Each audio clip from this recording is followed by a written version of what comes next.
So information and studies about the prevalence of elder abuse are pretty varied, but the general number most of us use is that 1 in 10 older adults are abused.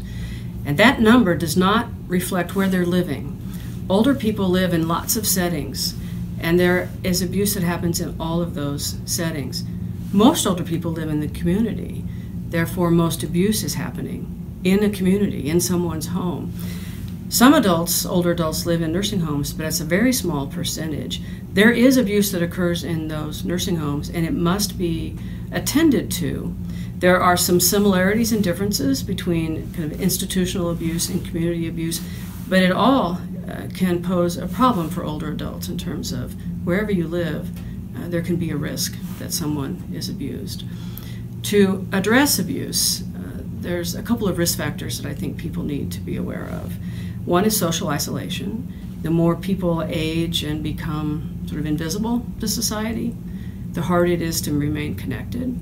The other risk factor is cognitive impairment, and I don't mean just dementia, but dementia certainly, but also people who, as they age, through the normal process of an older brain, become forgetful or have problems with cognition. Those two areas, cognition and isolation, are two huge issues with regard to abuse. In this society, and I think this is reflected in other places around the world, we have to pay very close attention to how we feel about and how we perceive older people and their value. Ageism is real.